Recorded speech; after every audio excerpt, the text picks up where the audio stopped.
Hello guys, मैं हूं संजीव पांडे और आप देख रहे हैं आपका अपना चैनल एडू मंत्रा। और हम शुरू करने जा रहे हैं 10th के सिविक्स का पहला चैप्टर, जो कि बहुत ही इजी चैप्टर है वैसे।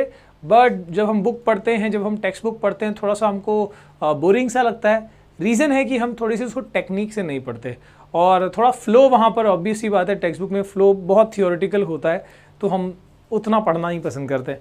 यहाँ पर हम एग्जैक्टली टू द पॉइंट और बहुत ज़बरदस्त तरीके से चैप्टर को ले आए हैं, ताकि आप इसको इंटरेस्टिंग तरीके से और बहुत कम टाइम में इसको आप पढ़ पाओ। ठीक है, सो गाइज शुरू करते हैं हमारे 10th सिविक्स के पहले चैप्टर से, दैट इज पावर शेयरिंग। सबसे पहले हम ये जानेंगे क्या होता है ये power sharing. What is power sharing? So मैं यहाँ पर बताऊँ उससे पहले आप सिंपल सी बात समझो कि अगर क्या होगा अगर किसी देश की पूरी जो पावर है वो किसी एक इंसान के हाथ में हो। ठीक है, आप समझो कि किसी एक इंसान या सिर्फ एक ग्रुप के हाथ में हो पूरे देश की पावर, तो क्या वो पूरे जनता के साथ में इंसाफ हो सकता है? उसमें बहुत मुश्किल है ना। तो इसलिए क्या होता है कि पावर को एक हाथ में ना कंसंट्रेट करते हुए क्या किया जाता है, एक अच्छे डेमोक्रेसी की पहचान ये होती है, एक अच्छे लोकतंत्र की पहचान ये होती है कि जो पावर है वो डिस्ट्रीब्यूट किया जाए और शेयर किया जाए among various teams, so that कि वो बहुत अच्छे से गवर्नेंस वहाँ पर हो पाए और सब की वहाँ पर सुनी जाए। ठीक है, तो पावर शेयरिंग क्या होता है, बस वही लॉजिक है, यहाँ पर देख लेते हैं। Power sharing is a technique to share the power at different levels. ठीक है, it is an idea inculcated in democracy. Obvious सी बात है, इसके बिना डेमोक्रेसी मुश्किल है। So that the power is not concentrated at one hand only and that different form can keep a check on each other. ठीक है, different forms जो मतलब अलग अलग ग्रुप जो है, अगर पावर डिस्ट्रीब्यूट किया गया तो एक दूसरे पे वो चेक भी कर सकते हैं और बहुत सही तरीके से वो सिस्टम जो है चल सकता है। India is an example of holding together federations. ठीक है, इसके बारे में हम आगे पढ़ने वाले हैं। फिलहाल बस ये समझ सकते हो कि अलग अलग स्टेट्स को हम होल्ड करते हैं ना, इंडिया में अलग अलग स्टेट्स है और पूरे मिला के यहाँ पर एक ओवरऑल कंट्री दिखाई देता है। ठीक है, where the power is shared between the central government and different constituent states. तो आपको पता होगा कि जैसे हमारे यहाँ पर एक सेंट्रल गवर्नमेंट होती है ना, एक केंद्रीय सरकार होती है, और उसके बाद जो अलग अलग स्टेट्स है वहाँ पर भी अपनी गवर्नमेंट, स्टेट गवर्नमेंट्स होती है। तो इस तरीके से पावर का एक शेयरिंग है, और यहाँ पर हम और भी देखेंगे कैसे कैसे तरीके हैं जिससे पावर शेयरिंग की जा सकती है। ओके, सो फिलहाल तो देखना पावर शेयरिंग मतलब sharing power among different levels. ठीक है, अब यहाँ पर हम कुछ एग्जाम्पल्स, कुछ केस स्टडीज देखेंगे दोस्तों। तो सबसे पहले यहाँ पर एग्जाम्पल दिया है बेल्जियम, और हम एक और देखेंगे श्रीलंका का। तो बेल्जियम और श्रीलंका का कुछ हम वहाँ पर हिस्ट्री समझेंगे, और उससे हमको पावर शेयरिंग का जो इम्पोर्टेंस है वो यहाँ पर देखने को या समझने को मिलेगा। तो अगर हम बात करें बेल्जियम की और उनके एथनिक कंपोजिशन की, ठीक है, वहाँ पर जो उनका पूरा ओवरऑल एरिया है वहाँ पर लोग कैसे डिस्ट्रीब्यूटेड है बेस्ड ऑन द लैंग्वेज। ठीक है, तो communities and regions of Belgium, तो आप देख सकते हो ये बेल्जियम है, और देखो ये ऑरेंज वाला हिस्सा, यानी कि ये जो पार्ट है दैट इज, ये वाला जो हिस्सा है दिस इज ब्रुसेल्स। ब्रुसेल्स यानी बेल्जियम का कैपिटल। ठीक है, अच्छा छोटा सा पार्ट है। इसके बाद देखो ये जो रेड वाला पार्ट दिया है इतना, ये जो रेड वाला पार्ट दिया है ये वाला हिस्सा, दिस इज कॉल्ड वेलोन रीजन। ये वेलोन रीजन कहलाता है, और क्यों? क्योंकि वहां पर मेजॉरिटी है फ्रेंच स्पीकिंग पीपल। ठीक है, फ्रेंच स्पीकिंग जो कम्युनिटी है वहां पर ज़्यादा रहती है। और जो फ्लेमिश एरिया है, ये जो येलो वाला एरिया है, this is the Flemish area. ठीक है, जहां पर डच स्पीकिंग मेजॉरिटी है, डच स्पीकिंग लोगों की मेजॉरिटी है। ठीक है, तो आप देख सकते हो लैंग्वेज पे बेस्ड यहाँ पर लिंग्विस्टिक जो प्रोविंस या जो जगह है वो बने हुए हैं, उस हिसाब से वहाँ पर डिस्ट्रीब्यूटेड लोग। और जो थोड़ा सा यहाँ पर देखो ये वाला जो एरिया बताया गया दिस इज जर्मन स्पीकिंग। तो ये तो वैसे काफ़ी कम है। हम फ्रेंच और डच स्पीकिंग के हिसाब से हम देखते हैं यहाँ पर अब कितना % पॉपुलेशन ओवरऑल बेल्जियम में रहता है। सो ओवरऑल पॉपुलेशन के हिसाब से बात करें तो 59% जो यहाँ पर पॉपुलेशन है पूरे बेल्जियम में, 59% कौन सा भाषा बोलता है? डच। ठीक है, 59 मतलब लगभग 60% पॉपुलेशन समझ सकते हो आपकी डच भाषा बोलता है। और ओवरऑल बेल्जियम में 40% पॉपुलेशन जो है वो फ्रेंच स्पीकिंग है, ठीक है, फ्रेंच भाषा बोलता है। तो आप देख सकते हो कि लगभग 60 और 40 का मतलब मेजॉरिटी किसकी है, मेजॉरिटी किसकी है, डच लोगों की। बेल्जियम में मेजॉरिटी किसकी है, डच लोगों की, ठीक है। और अब यहाँ पर देखते हैं, बट एक यहाँ पर और पेंच है, एक और यहाँ पर क्या पेंच है वो देखो कि जो कैपिटल है ब्रुसेल की कहानी उल्टी है। ब्रुसेल में जो मेजॉरिटी है वो फ्रेंच स्पीकिंग लोगों की है, मतलब पूरे देश में मेजॉरिटी डच की है, लेकिन ब्रुसेल में क्या है देखो, ब्रुसेल में 80% फ्रेंच स्पीकिंग है और 20% जो है वहाँ डच स्पीकिंग है। तो आप इस बात को समझ सकते हो कि ओवरऑल बेल्जियम में अगर हम बात करें यहाँ पर ओवरऑल डच स्पीकिंग कम्युनिटी ज़्यादा रहती है, लगभग 60%, 59 मतलब लगभग 60% हो गया, ठीक है। लेकिन अगर हम कैपिटल की बात करें, अगर हम कैपिटल ब्रुसेल की बात करें तो वहाँ पर मेजॉरिटी किसकी है, फ्रेंच स्पीकिंग। तो अब इसकी वजह से क्या होगा कि यहाँ डच की आबादी ज़्यादा है ओवरऑल, ठीक है। तो ऐसा हो सकता है कि डच स्पीकिंग जो पीपल है वो डोमिनेट करें, ठीक है, वो हावी हो जाएं किसके ऊपर, फ्रेंच स्पीकिंग लोगों के ऊपर। ये सब चीज़ें हो सकती है, पॉसिबिलिटी है। तो असल में क्या हुआ वहाँ पर उस चीज़ को हम देखेंगे आगे, लेकिन उससे पहले हम श्रीलंका का भी थोड़ा सा जो ऐसा डिस्ट्रीब्यूशन है, एथनिक डिस्ट्रीब्यूशन, वो देख लेते हैं। सो अब बात करते हैं श्रीलंका की। जैसे यहाँ पर डच और फ्रेंच लोग हैं, फ्रेंच स्पीकिंग पीपल है, वैसे यहाँ पर सिन्हाला ये एक भाषा और तमिल। तो आप देख सकते हो ये येलो जो पार्ट है this is Sinhala speaking people. आप देख सकते हो कितना ज़्यादा यहाँ पर सिन्हाला स्पीकिंग कम्युनिटी रहती है, और जो ग्रीन वाला पार्ट है वो तमिल, ठीक है। तो मैं आपको यहाँ पर कोशिश करता हूँ इसको दिखाने की। तो ये जो पार्ट है देखो यहाँ पर ये तमिल स्पीकिंग पीपल है और थोड़ा सा हिस्सा ये वाला भी। तो आप देख सकते हो कि इधर मेजॉरिटी किसकी है, इधर मेजॉरिटी है सिन्हाला लोगों की। अब ये कह सकते हो लगभग कि ज़्यादा जो यहाँ पर डोमिनेट करने वाले लोग हो सकते हो सिन्हाला, जैसे यहाँ पर ज़्यादा कौन है, डच ओवरऑल, ओके। तो लगभग सेम कंडीशन है, ठीक है। थोड़ा सा हम परसेंटेज यहाँ भी देख लेते हैं। सो 74%, बाप रे, यहाँ पर तो डिफरेंस काफ़ी ज़्यादा होगा।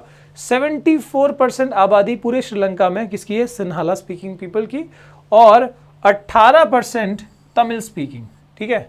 सो 74% Sinhala speaking and 18% Tamil speaking.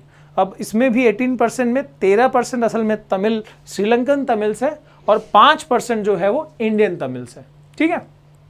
अच्छा, अब यहाँ पर कुछ और भी है, देखो 7% जो यहाँ पर क्रिश्चियंस है, 7% आबादी किसकी है, क्रिश्चियंस की है।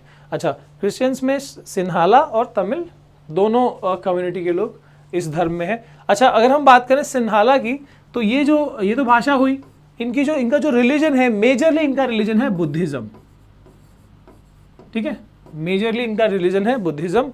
और जो तमिल स्पीकिंग है उनमें हिंदूज भी हैं, उसमें मुस्लिम्स भी हैं, ठीक है, उनके अंदर क्रिश्चियंस भी हैं, ठीक है। सिन्हाला में मेजरली बुद्धिज्म है और थोड़े बहुत क्रिश्चियंस, ठीक है। तो आप समझ सकते हो अब ये जो लगभग यहाँ पर डिफरेंस है सिन्हाला और तमिल्स का, यहाँ पर किसका डिफरेंस बनेगा, आपस में किसका मतभेद हो सकता है, सिन्हाला और तमिल्स का। जैसे यहाँ पर किसका हो सकता है, डच और फ्रेंच का। इधर मेजॉरिटी डच की ज़्यादा 59% और कितना है 59% एंड 40% से पूरे ओवरऑल हम बेल्जियम की बात करें 59% यहाँ डच स्पीकिंग है और 40% फ्रेंच, ठीक है। वैसे यहाँ पर डिफरेंस काफ़ी ज़्यादा है, सिन्हाला स्पीकिंग कितने हैं 74% और तमिल स्पीकिंग कितने हैं 18%, ठीक है। तो अब इसकी वजह से क्या हो रहा है, यहाँ पर क्या हुआ और यहाँ पर क्या हुआ, पहले हम ये केस स्टडी को समझ लेते हैं और उसके बाद हम पावर शेयरिंग को ज़्यादा बेहतर तरीके से समझ पाएंगे। Okay, so let's begin with Belgium. यहाँ पर हम बेल्जियम से कहानी अपनी शुरू करते हैं। बेल्जियम के जो पूरे हालात हैं, क्या हुआ, ऐसे डिफरेंस जो होने की वजह से, मेजॉरिटी माइनॉरिटी होने की वजह से क्या हुआ वहाँ पर, वो घटनाएं पहले हम देख लेते हैं। सो अब हम थोड़ा सिचुएशन समझे बेल्जियम के अंदर की। भले ही वहाँ पर डच स्पीकिंग लोग ज़्यादा हैं, भले ही वहाँ पर डच स्पीकिंग लोग ज़्यादा हैं, बट फ्रेंच माइनॉरिटीज़ कितना बोला हमने 40%, जो 40% फ्रेंच है दे आर रिचर कम्युनिटीज, वो लोग अमीर है कंपेयर टू डच। अब इसकी वजह से क्या हुआ, Dutch was larger in number, ये तो हम जानते हैं 59% डच थे, ठीक है। सो दे वेयर 59% और ये थे 40%। ओके, क्या हुआ उसकी वजह से, there was conflict between the two communities in 1950s and 1960s। इस वजह से क्या हुआ, कन्फ्लिक्ट हुआ, होना ही था, मेजोरिटी माइनॉरिटी, कुछ ना कुछ अनबन होगी, कन्फ्लिक्ट होगा, कन्फ्लिक्ट हुआ 1915 और 50s और 60s में। The problem was more acute in capital, जो ब्रुसेल था, जो इनकी राजधानी थी, वहाँ पर प्रॉब्लम थोड़ा ज़्यादा था। क्यों था, क्योंकि जो ओवरऑल पूरे देश में जो माइनॉरिटी में थे फ्रेंच लोग, ठीक है, वो असल में उस कैपिटल में ब्रुसेल में वो मेजॉरिटी में थे, 80% थे वहाँ पर फ्रेंच। तो अब ये समझो इस सिचुएशन को कि भले ही फ्रेंच जो है पूरे देश में माइनॉरिटी में, उनको लग रहा है कि हाँ भाई हमको हर जगह कमज़ोर समझा जा रहा है, लेकिन कैपिटल में वो मेजॉरिटी में, तो वहाँ पर क्या करेंगे, वहाँ पर वो अपनी डोमिनेंसी दिखाने की कोशिश करेंगे, जिस वजह से जो ये प्रॉब्लम थी, जो एक कन्फ्लिक्ट था, वो ज़्यादा था कहाँ पर, इनके कैपिटल रीजन में, ठीक है। वहाँ पर फ्रेंच ज़्यादा थे और डच कम थे, तो वहाँ पर ओवरऑल देखा जाए तो यहाँ पर कन्फ्लिक्ट हो रहे थे between Dutch which were in majority overall country में and French which were in minority overall country में, ठीक है। कैपिटल में उल्टा था, बट ओवरऑल कन्फ्लिक्ट चल ही रही थी। अब क्या हुआ, इसकी वजह से कन्फ्लिक्ट का कुछ सिचुएशन निकाला गया, कुछ कंक्लूजन निकाला गया यहाँ पर। जी हाँ, यहाँ पर एक पॉलिसी लाई गई जिसका नाम दिया गया अकोमोडेशन पॉलिसी। कैसे अकोमोडेट किया जाए, जो यहाँ पर आबादी रहती है उनको कैसे सही ढंग से सेटल किया जाए, ठीक है। सो इन द अकोमोडेशन पॉलिसी, अब यहाँ पर कुछ बातें लिखी गई है, कुछ बातें यहाँ बताई गई है, ठीक है, वो हम देखते हैं। बिटवीन 1970 एंड 1993, ठीक है, कितना लंबा समय है, लगभग 23 साल। 1970 से लेकर 1993 तक बेल्जियम अमेंडेड देयर कॉन्स्टिट्यूशन, अपने कॉन्स्टिट्यूशन में, अपने संविधान में छोटे मोटे चेंजेस करते गए, ठीक है। कितनी बार, 4 बार उनका संविधान में चेंजेस हुए। Amended their constitution 4 times so as to work out an arrangement that would enable everyone to live together within the country। तो ये नहीं चाहते थे यहाँ के जो कह सकते हो पूरे देश के लोग ही, इनफैक्ट, ठीक है, भले कन्फ्लिक्ट हो रहे हैं, लेकिन यहाँ की सरकार बहुत बुद्धिमानी से उन्होंने काम किया और इस 23 सालों में, ठीक है, इस 70 से लेके 93 तक ये लोगों ने अपने कॉन्स्टिट्यूशन में 4 बार अमेंडमेंट पास किया और उन चेंजेस के साथ में ये क्या कोशिश कर रहे थे कि जो पूरे लोग हैं वो एक साथ रह सकें पूरे देश में, ठीक है, बिना देश को बंटवारा किए, ठीक है। अब क्या ये सफल हुए, बिल्कुल चीज़ें हुई ऐसे उसके according. A power sharing arrangement was established of peace in the country, ठीक है। तो यहाँ पर पावर शेयरिंग मॉडल पे बहुत बेहतरीन तरीके से काम किया गया। देखते हैं हम क्या हुआ। No single community can make decision unilaterally, मतलब भले ही पूरे देश में डच की आबादी ज़्यादा थी, भले ही उनके कैपिटल में ब्रुसेल में फ्रेंच की आबादी ज़्यादा थी, पर वो लोगों ने कुछ ऐसे चेंजेस किए, ऐसे वो लोगों ने अपना पूरा सेटअप बनाया जिससे कि कोई भी एक कम्युनिटी कहीं भी, ठीक है, पूरा जो अपने दम पे यूनिलैटरली वो फैसला नहीं कर सकती थी, ठीक है। ऐसा चेंजेस किए गए। और देखो यहाँ पर क्या क्या चीज़ें हुई देखेंगे अब। Constitution prescribe that number of Dutch and French speaking ministers shall be equal in the central government. Some special laws require the support of majority of members from each linguistic group। तो यहाँ पर पहली बात ये बताएगी कि जो central government form हुई, यानी पूरे बेल्जियम की जो सेंट्रल गवर्नमेंट फॉर्म हुई, उसमें इक्वल राइट्स या इक्वल पार्टिसिपेशन किसका है, डच स्पीकिंग और फ्रेंच स्पीकिंग मिनिस्टर्स। तो मतलब मान लो कि अगर 200 लोग हैं वहाँ पर पूरे सरकार में, ठीक है, सेंट्रल गवर्नमेंट में, तो 100 होंगे फ्रॉम डच स्पीकिंग और 100 होंगे फ्रॉम फ्रेंच स्पीकिंग। और क्या बताया गया है, कोई अगर स्पेशल लॉ पास करना हुआ, अगर देश में कहीं भी अगर स्पेशल लॉ पास करना हुआ, तो जो सपोर्ट चाहिए, वो लॉ को पास कराने के लिए जो सपोर्ट चाहिए वो मेजॉरिटी ऑफ मेंबर्स से चाहिए from the each linguistic group. यानी कि मान लो यहाँ पर 100 डच स्पीकिंग 100 मिनिस्टर्स है, फ्रेंच स्पीकिंग 100 मिनिस्टर्स है सेंट्रल गवर्नमेंट में, ठीक है। तो अगर वो चाहते हैं कि कोई स्पेशल लॉ पास किया जाए तो यहाँ से भी मेजॉरिटी आनी चाहिए, मेजॉरिटी यहाँ से भी आनी चाहिए और इधर से भी मेजॉरिटी में वो बिल पास होना चाहिए, वो लॉ पास होना चाहिए, तभी वो पूरी तरह से पास हो पाएगा। तो ये एक बहुत ही बढ़िया चीज़ यहाँ पर करी गई। और क्या क्या हुआ हम देखते हैं, जिससे कि पावर शेयरिंग बहुत बेहतरीन तरीके से यहाँ पर काम करी और बेल्जियम जो है वो सक्सेसफुली अपने देश को बचा पाया, ठीक है। देखते हैं, many government powers of central government have been given to state government of 2 regions of the country, ठीक है। तो यहाँ पर जो 2 रीजन्स मेनली जो फॉर्म हो रहे थे, ठीक है, तो दोनों ही रीजन को क्या किया गया, प्रॉपर तरीके से जो भी वहाँ पर स्टेट्स फॉर्म हुए थे उन स्टेट गवर्नमेंट्स को बहुत ज़्यादा पावर दे रखे गए थे, ठीक है, और ट्रांसफर बेसिकली किया गया था ना। Many government powers of central government have been given to the state government, जो स्टेट्स फॉर्म हुए थे उनको काफ़ी अथॉरिटी दी गई, और ऐसा नहीं कि the state government was not subordinate to the central government, ऐसा नहीं कि स्टेट गवर्नमेंट जो है वो सेंट्रल गवर्नमेंट के एकदम अंडर में ही है, ठीक है, वो अपने डिसीजंस काफ़ी हद तक खुद ले सकते थे, ठीक है। अच्छा, और क्या, ब्रुसेल्स हैव, देखो इंडिपेंडेंस मतलब थोड़ा सा उनको आज़ादी भी दी जा रही है, थोड़ी सी फ्रीडम भी दी जा रही है, ताकि ऐसा ना लगे कि वो सप्रेस्ड है, ठीक है। उसके बाद Brussels has a separate government. अब देखो कैपिटल जो उनकी राजधानी थी बेल्जियम की, ब्रुसेल, वहां पर भी सेपरेट गवर्नमेंट फॉर्म किया गया। Brussels has a separate government in which both the communities have equal representation.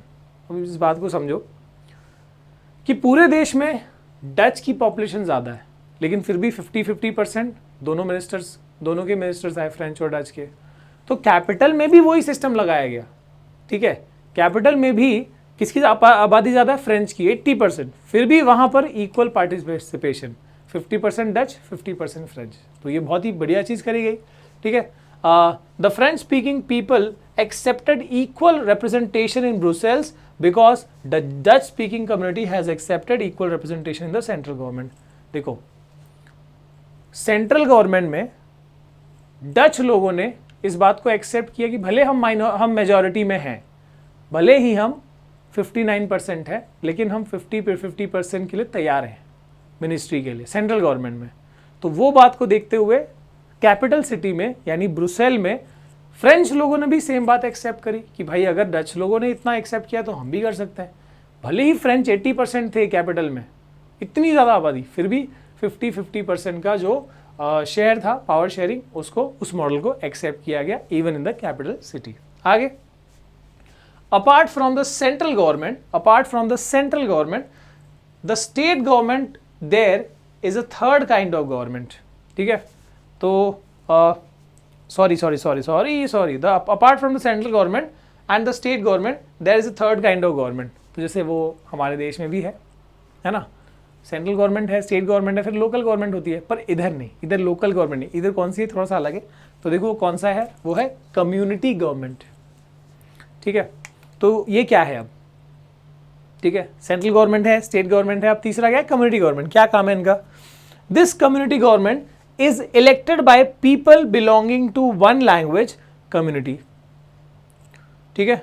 तो यानी कि अब ये लैंग्वेज कम्युनिटी के बेसिस पे ये सरकार फॉर्म करी जाए, ठीक है। तो यानी कि Dutch, French and German speaking no matter where they live, ठीक है, वो कहीं पर भी हैं, ठीक है, डच स्पीकिंग, जर्मन स्पीकिंग और फ्रेंच स्पीकिंग सब कम्युनिटी में से, ठीक है, मेंबर्स को लेके और कम्युनिटी गवर्नमेंट फॉर्म किया गया, ठीक है। This government has power regarding cultural, educational and language related issues. तो ये जो कम्युनिटी गवर्नमेंट, तीसरी जो गवर्नमेंट है, इनका काम क्या है, इनका काम है कि अगर कोई इश्यूज हो रहे हैं कल्चरल, एजुकेशनल या लैंग्वेज से रिलेटेड, तो उसको सॉल्व करने का काम रहेगा कम्युनिटी गवर्नमेंट का। तो इस तरीके से यहाँ पर जो 4 बार जो अमेंडमेंट, जो चेंजेस हुए कॉन्स्टिट्यूशन में, उन्होंने इतना बेहतर तरीके से मॉडल बनाया कि जो भी इश्यूज है वो सब यहीं पर सॉल्व होंगी और इसमें कोई प्रॉब्लम नहीं होगी, ठीक है। अब इफेक्ट्स ऑफ अकोमोडेशन पॉलिसी, जो अकोमोडेशन पॉलिसी आई, ठीक है, जो लाई गई बेल्जियम में, उससे क्या इफेक्ट आया वो देखते हैं दोस्तों। सो पहला, a complicated constitution was framed. ठीक है, मतलब इतना ईजी नहीं, 4 बार चेंजेस हुए बट एक अच्छा कॉन्स्टिट्यूशन आया, भले थोड़ा कॉम्प्लिकेटेड था। ठीक है, peace was establish between all linguistic groups of Belgium leading to stability and a path open for development of country. ठीक है, तो इससे क्या हुआ, इससे पूरे देश में शांति बहाल हुई। ठीक है, और इससे स्टेबिलिटी आई और डेवलपमेंट का भी रास्ता खुला, है ना। शांति रहेगी, स्टेबिलिटी रहेगी तो अपने आप से डेवलपमेंट तो होगा ही। तो ये सब हुआ बिकॉज ऑफ अकोमोडेशन पॉलिसी। और क्या हुआ, a potential division of country was avoided, है ना। जो बहुत ज़्यादा चांस था कि यहाँ 60% आबादी, है ना, अगर बेल्जियम की बात करें तो इतना आबादी, ये वाला फ्रेंच स्पीकिंग, यहाँ वाला डच स्पीकिंग, तो इसमें तो क्या था, काफ़ी जो चांसेस था कि ये डिवीजन हो सकता था देश का, पर वो चीज़ बचा ली गई। ठीक है ना, फ्लेमिश और वो वैलोन जो 2 पार्ट्स थे वो डिफरेंट अलग कंट्रीज हो सकते थे बट उसको बचा लिया गया। ठीक है, इसके बाद when many countries of Europe came together to form European Union, अब आज हम जानते हैं यूरोपियन यूनियन फॉर्म हुआ है, तो यूरोप की अलग अलग कंट्रीज ने जब मिलकर यूरोपियन यूनियन फॉर्म किया तो उस टाइम पे सोचो, बेल्जियम ने इतना अच्छा मॉडल पेश किया कि उस टाइम पे Brussels was chosen as its headquarter.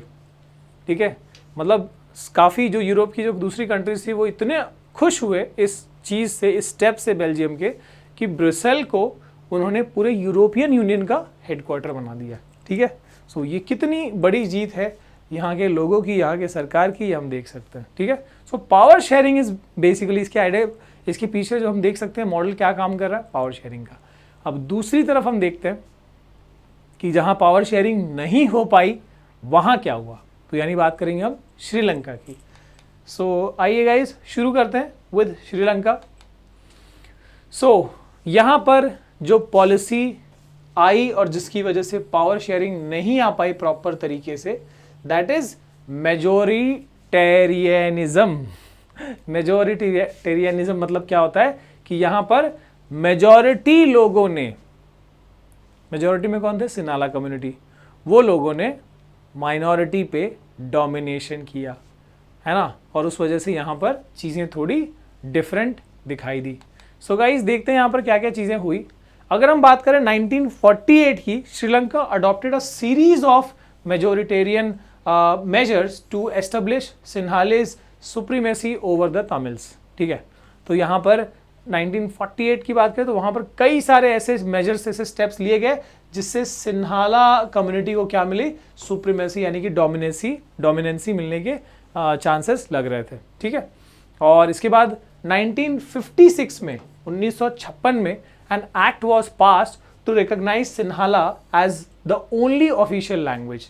ठीक है, अब यहाँ पर ध्यान देना, सिन्हाला को ऑफिशियल लैंग्वेज घोषित कर दिया गया, कब, 1956 में। ठीक है, दस डिसरिगार्डिंग द तमिल्स। ठीक है, तो यहाँ पर सिन्हाला को एकदम ऑफिशियली जो है वहाँ पर एक्सेप्ट किया गया और उसको डोमिनेट यहाँ पर कराया जा रहा है, क्योंकि उसको यहाँ पर ऑफिशियल लैंग्वेज बना दिया गया। तमिल्स को यहाँ पर एलियनेट किया जा रहा है। A new constitution stipulated that state shall protect and foster Buddhism. मैंने आपको बताया था कि सिन्हाला जो है उसमें मेन जो रिलीजन क्या था, वो बुद्धिज्म था उनका, तो बुद्धिज्म धर्म को वहाँ पर प्रोटेक्ट किया जा रहा था और उसी को बढ़ावा दिया जा रहा था। ठीक है, सो कॉन्स्टिट्यूशन में बेसिकली ऐसे चेंजेस किए गए या ऐसी चीज़ें हो गई कि बुद्धिज़्म को वहाँ पर प्रमोट किया जा रहा था और उसी को प्रोटेक्ट किया जा रहा था। मतलब कि जो दूसरे धर्म है, तमिल्स के जो धर्म है, हिंदुइज़्म या जो हिंदू मुस्लिम और इसके अलावा जो क्रिश्चियंस थे, ठीक है, उनको इतना ज़्यादा इतना ज़्यादा एडवांटेज नहीं दिया जा रहा था। ठीक है, Sinhala speakers were preferred both in university positions and government jobs. ठीक है, तो चाहे एजुकेशन की बात करी जाए, चाहे गवर्नमेंट जॉब की बात करी जाए, सब में एडवांटेज किसको दिया जाता था, प्रेफरेंस किसको दिया जा रहा था, पहले किसको जॉब मिलती थी या पहले किसके एडमिशन्स होते थे। ठीक है, सिन्हाला स्पीकर्स की। ठीक है, तो यहाँ पर बेसिकली एक अलग ही तरह का रिजर्वेशन जो है वो शुरू हो गया। मेजॉरिटी में है सिन्हाला, उन्हीं का यहाँ कानून चलता गया।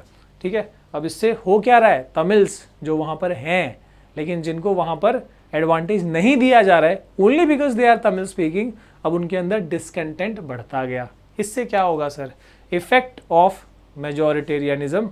तो यहाँ पर देखते हैं, तमिल्स फेल्ट डिस्क्रिमिनेटेड, ऑब्वियस सी बात है, डिसकंटेंट फील होगा, उनके अंदर दुख होगा, ठीक है।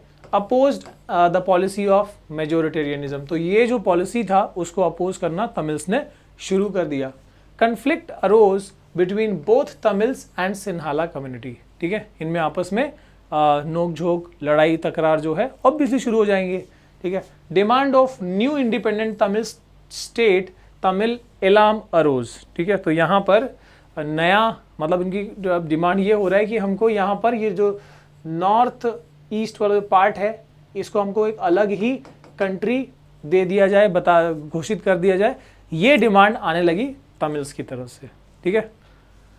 Tamil militant group were formed, one such was LTTE, liberation tigers of Tamil Eelam, ठीक है। तो यहाँ पर मिलिटेंट ग्रुप का मतलब क्या है, एक तरीके से फाइटर, अलग से जैसे हम नक्सल्स बोलते हैं उस तरीके से इंटरनल रिबेल जो है वो फॉर्म होने लगा, वहाँ पर ग्रुप फॉर्म हो गई। ऐसे कुछ तमिल ग्रुप ने मिलिटेंट फॉर्म कर लिया, ठीक है, अपनी खुद की आर्मी बना ली ताकि वो सरकार से लड़ पाए। सिविल वॉर जो है वहाँ पर शुरू हो गया। This was followed by civil war, और बहुत सारी जो वहाँ पर डिस्ट्रक्शन हुई, बहुत सारा वहाँ पर तबाही हुआ क्योंकि आपस में लड़ाई हुई। जो यहाँ पर जो मिलिटेंट ग्रुप्स थे जो चाहते थे कि हाँ भाई हमको तमिल को एक अलग एलम दे दिया जाए, एक अलग एरिया दे दिया जाए, हम अलग अपना कंट्री फॉर्म करेंगे श्रीलंका के अंदर, ठीक है। तो वो चीज़ काफ़ी एक्चुअली इसके ऊपर आप देखोगे तो बहुत सारा इसके ऊपर आपको ये भी मिल जाएगा। इंडिया का भी राजीव गांधी थे उस टाइम पे, काफ़ी इन्वॉल्वमेंट हुआ इन सब चीज़ों में, ठीक है। सो लड़ाई होने लगी काफ़ी, बेसिकली इंटरनल जो सिविल वॉर जो है वो शुरू हो गया, ठीक है। This conflict cause loss of lives and property, forcing many to leave the country, ठीक है। तो यहाँ पर बहुत तबाही हुई क्योंकि सिविल वॉर हुआ। जो ये मिलिटेंट ग्रुप्स थे उन्होंने सरकार के खिलाफ, ठीक है, कन्फ्लिक्ट कर दिया और इसकी वजह से काफ़ी सारी वहाँ पर डिस्ट्रक्शन हुआ और काफ़ियों को तो अब उस अपने देश को छोड़ना भी पड़ा, ठीक है। कंपेयरिंग बोथ द केसेस, अब हम बात करते हैं, हमने बेल्जियम का भी पढ़ लिया, श्रीलंका का भी पढ़ लिया, अब थोड़ा सा कंपैरिजन देख लेते हैं।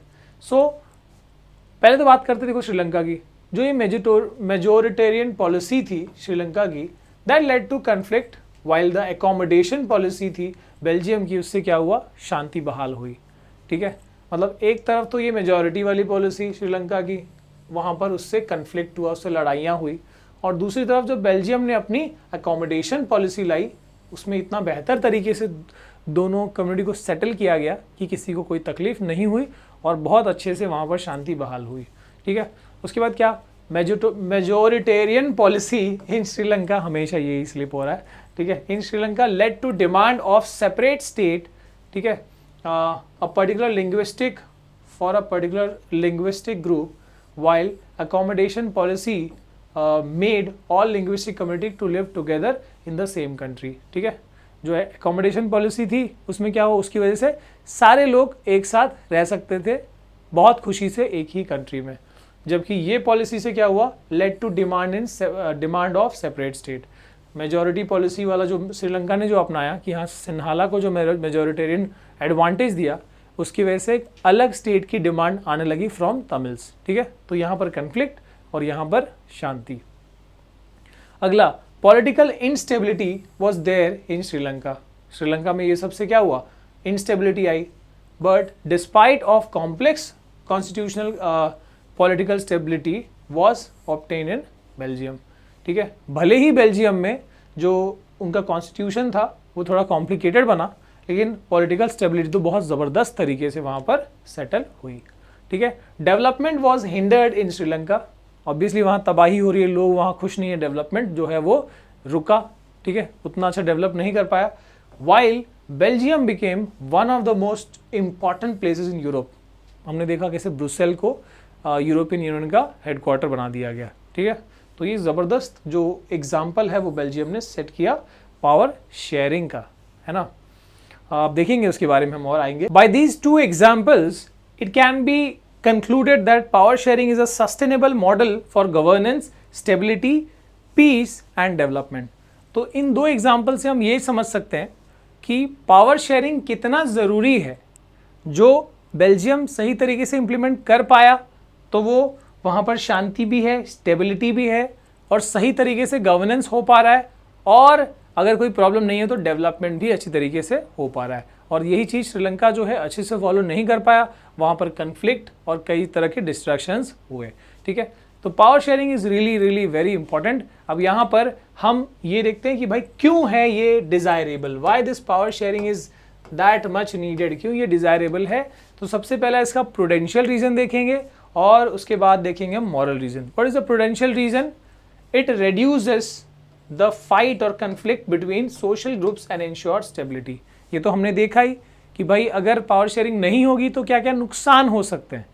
ठीक है, मतलब क्यों वो लॉजिकली ज़रूरी है। प्रूडेंशियल रीज़न में देख रहे हैं हम कि भाई वो कन्फ्लिक्ट जो है जो अलग अलग ग्रुप्स के बीच में हो सकते हैं उसको रोका जा सकता है अगर सही तरीके से पावर शेयरिंग इम्प्लीमेंट की जाए।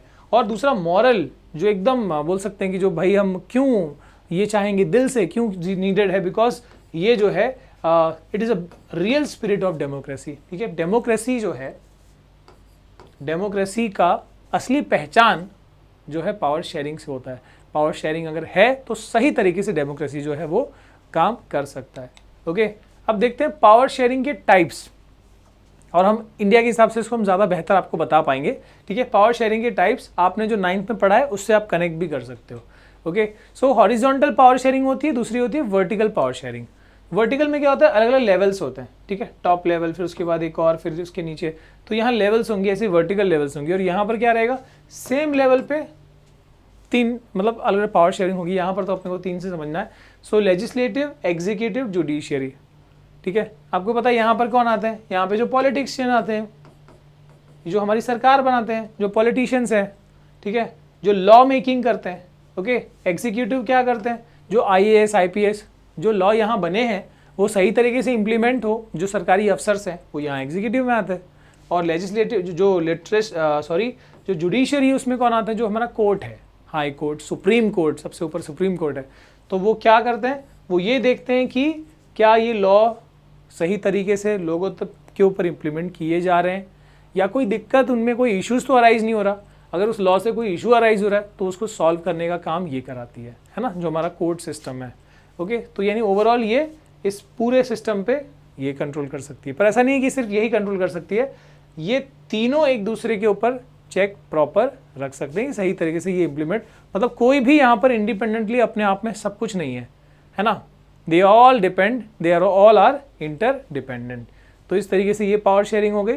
ओके, अब यहाँ पर थोड़ा देखो कि लेजिस्लेटिव क्या करता है। The legislative has the right to make और amend laws but is answerable to people. तो ये लॉ तो बना सकते हैं, है ना, लॉ बना सकते हैं, but they are answerable to people, क्योंकि सरकार ने उनको, मतलब लोगों ने उनको चुना हुआ है।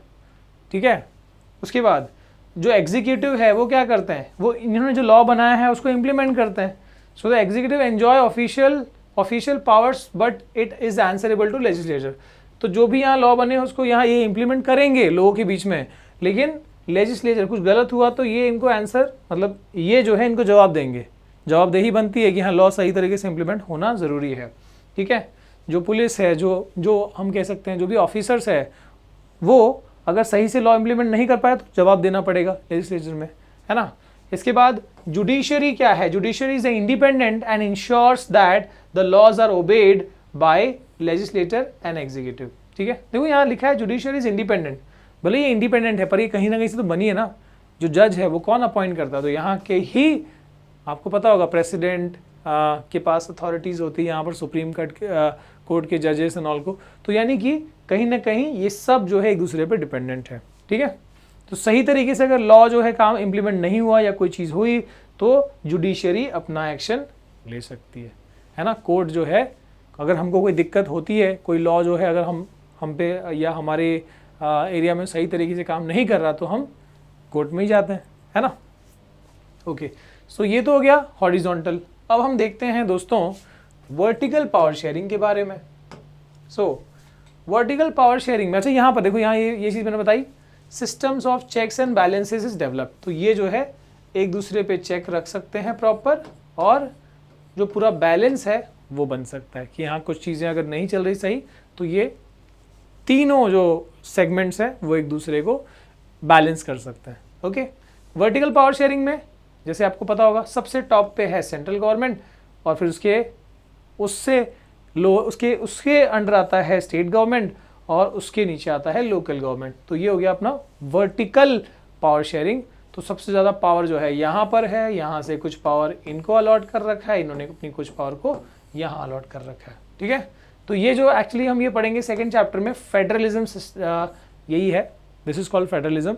ठीक है, तो ये जो है इसको हम नेक्स्ट चैप्टर में पढ़ने वाले हैं, so don't worry about this यहाँ पर। बट फिलहाल ये पावर शेयरिंग ये तो है कि हाँ पूरी पावर सेंट्रल गवर्नमेंट के पास नहीं है, अलग अलग जोन्स में उन्होंने अपनी पावर को लोकली भी दे रखी है ताकि लोकल लेवल पे वो चीज़ें और अच्छी तरीके से एडमिनिस्टर हो पाए, है ना। This is also power sharing. Then अब मैं ये देखते हैं power sharing among different social groups, community government of Belgium. जैसे अपने देखा कि बेल्जियम वाले केस में क्या था, सेंट्रल गवर्नमेंट था, स्टेट गवर्नमेंट था और कम्युनिटी गवर्नमेंट था वहाँ पर।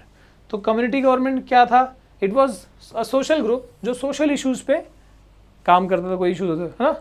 या फिर अगर हम अपने देश की बात करें, इंडिया की बात करें, तो इंडिया में जो रिजर्वेशन सिस्टम है ना, चाहे वो एजुकेशन में बात करें या किसी सरकारी ऑफिस या सरकारी जॉब्स की बात करें, तो वहाँ पर जो रिजर्वेशन सिस्टम है ना, जो शेड्यूल कास्ट शेड्यूल ट्राइब्स को जो रिजर्वेशन दिए जाते हैं, सिर्फ वही नहीं, विमेंस के लिए है ना, विमेंस के लिए जो रिजर्वेशन दिए जाते हैं, तो वो सब भी क्या है, वो सब इसी पावर शेयरिंग का ही मॉडल है। इसके अलावा power sharing between different political parties, अलग अलग पार्टीज़ के बीच में जो कोalition गवर्नमेंट फॉर्म होती है ना, जो गठबंधन सरकार में आगे बताऊंगा आपको, तो वो फॉर्म होती है। वैसे इसके ऊपर अलग से चैप्टर भी है।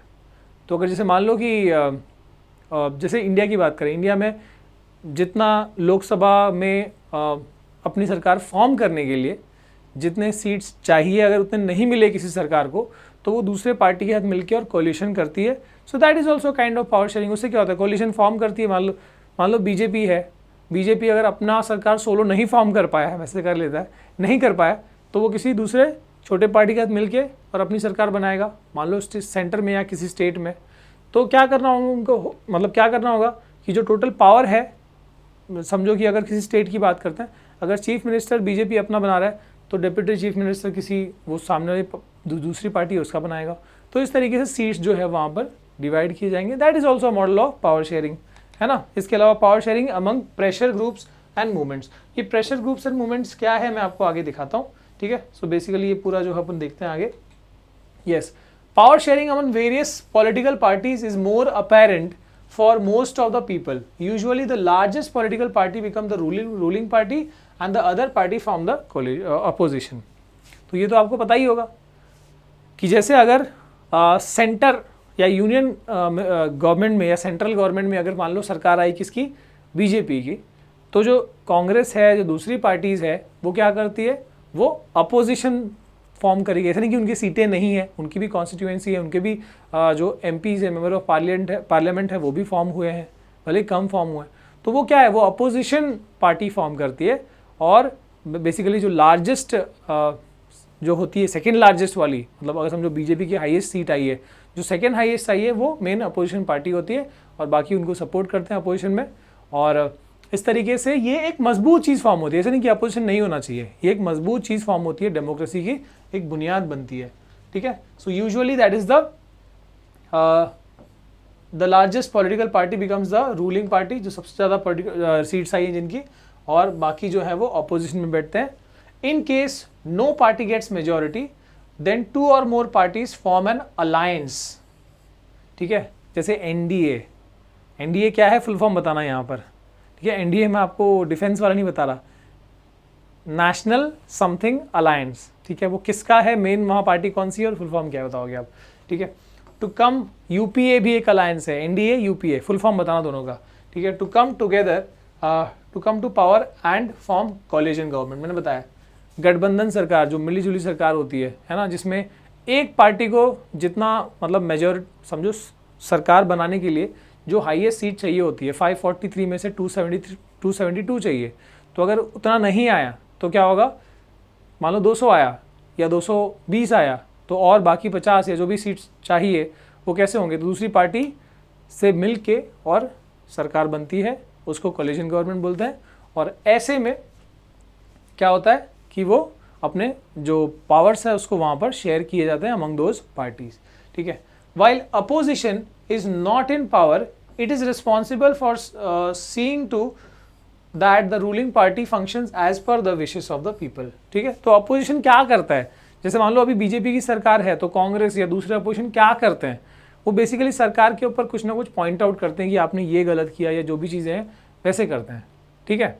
सो एक तरीके से वो सही भी है, आप सोचे देखो, हम सोचते हैं कि यार ये क्यों पागलपंती कर रहा है, पर सही भी है, क्योंकि क्या होता है इससे सरकार जो है वो अपनी लिमिट में और सही तरीके से काम कर पाती है। अगर कोई बोलने वाला ही ना हो तो दैट मे क्रिएट, ठीक है, एक बोलते ना एक डिक्टेटरशिप क्रिएट कर देगा, तो वो चीज़ भी सही नहीं है। अपोजिशन भी होना ज़रूरी है। प्रेशर ग्रुप्स, हम बात कर रहे थे प्रेशर ग्रुप्स की, तो प्रेशर ग्रुप्स क्या होता है, also get their share in power, इनके पास भी पावर शेयरिंग, मतलब इनके साथ भी पावर शेयर किए जाते हैं। For example the trade union ASSOCHAM, अब ये एसोचैम कहो या एसोकैम, क्या है ये, the association chamber of commerce and industries, ठीक है, कॉमर्स एंड इंडस्ट्रीज। तो यहाँ पर बेसिकली जो बिजनेसमैन्स या बिजनेस ग्रुप्स होते हैं, ठीक है, उनका एसोसिएशन होता है जो प्रॉपर मतलब सरकार जो है उनके साथ में, अगर बिकॉज ये लोग भी डेवलपमेंट में रोल प्ले कर रहे हैं देश के, तो इनका जो एसोसिएशन है वो भी प्रेशर डाल सकता है सरकार पे या कुछ चीज़ें डिमांड कर सकता है, ठीक है। तो इनके पास भी वो पावर दी गई है। स्टूडेंट यूनियंस, ठीक है, etcetera have some power to certain mechanisms, कुछ कुछ चीज़ों में, ठीक है, पावर होता है। जैसे मान लो कहीं किसी यूनिवर्सिटी में या कॉलेज में फ़ीस बहुत बढ़ा दी गई है, ठीक है, तो उसके ऊपर स्टूडेंट यूनियन जो है अपना गुस्सा जाहिर कर सकता है। तो वो सब क्या, उनके पास पावर है, उतनी पावर दे रखी गई है उस लेवल की, ठीक है। तो ये प्रेशर ग्रुप्स भी जो है पावर शेयरिंग का ही हिस्सा है। इसके बाद representatives of these associations become part of many decision making bodies and this enjoy their share of power, ठीक है। तो यहाँ पर अलग अलग वही बताया मैंने यहाँ पर कि जो ऐसा नहीं कि सिर्फ गवर्नमेंट के पास ही पावर है, हमने देखा सरकार के पास पावर है, अगर हम सेम लेवल पे बात करें तो एग्जीक्यूटिव के पास पावर है, जुडिशरी के पास पावर है, सेंट्रल गवर्नमेंट के नीचे स्टेट गवर्नमेंट है उनके पास पावर है, ठीक है, लोकल गवर्नमेंट के पास पावर है, वो सब हम फेडरलिज्म में पढ़ेंगे, ठीक है। इसके बाद फिर अलग अलग प्रेशर ग्रुप्स हैं, उनके पास पावर है। अगर कोलिशन गवर्नमेंट फॉर्म होती है तो जो दूसरी पार्टी जुड़ रही है उनके पास पावर है। तो यानी पावर जो है किसी एक हाथ में कॉन्सेंट्रेटेड नहीं है।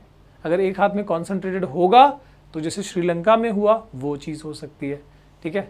तो यानी पावर शेयरिंग एक बहुत अच्छा मॉडल है, और ये जब होती है तो सही मायने में डेमोक्रेसी जो है वो देश को सुधार करता है, डेवलपमेंट कर सकता है। एंड इसी के साथ अपन चैप्टर क्लोज करते हैं। Thank you guys, thank you watching, see you again next time, bye bye. और बताना यहाँ पर कमेंट सेक्शन में कोई दिक्कत हुई तो, कोई डाउट है तो। चलो बाय।